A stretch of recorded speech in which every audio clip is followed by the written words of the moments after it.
इन वक्त असां मौजूद आहियूं शहदादपुर जाम ब्रांच वटि, जंहिंखे खूनी ब्रांच पिणु चयो वेंदो आहे। ऐं वालदेन जी बेध्यानी सबबु हिते अक्सर नंढा मासूम ॿार वेंझे ते नज़र अचनि था। अचो त पुछूं था उन्हनि खां त उन्हनि जो हिते गर्मी दूर करणु अचनि था, जॾहिं त शहदादपुर में 50 सेंटीग्रेड लॻभॻि गर्मी आहे। ॿार मजबूरन हिते पहुची वेंझनि था। अचो त पुछूं था उन्हनि खां त उन्हनि जा कहिड़ा तासुरात आहिनि। जी हाँ, गर्मी जाम आहे, उन हिसाब सां ॿियनि को सिस्टम कोन्हे को, उन हिसाब सां हिते ईंदा आहियूं डेली।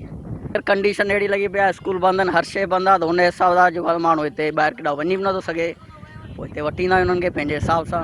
असांजे शहदादपुर में को वाटर पार्क ठहियलु कोन्हे। टंडवाद में वाटर पार्क आहे, उहो असांखां इलाही परे आहे। पंहिंजो गर्मी हूंदी आहे इलाही, इन जे करे असां हिते ईंदा आहियूं। हिते को सिस्टम अहिड़ो आहे कोन असां वटि शहदादपुर में। सभु ॿार अचनि था, हिननि खे जल्द आहियूं पर कोन था मञनि।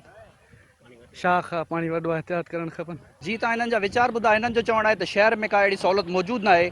वापडा बि असांजो जीअण जंजाल करे छॾियो आहे, लाइट बि अक्सर न हूंदी आहे। ऐं हिते जेके अणतारू ॿार आहिनि, जेके तरी नथा सघनि, उहे न अचनि, छो जो अक्सर हिते 2-3 माण्हू ॿुॾी फोत थींदा आहिनि, पोइ हुननि जा वालदेन परेशान रहंदा आहिनि सॼी ज़िंदगी।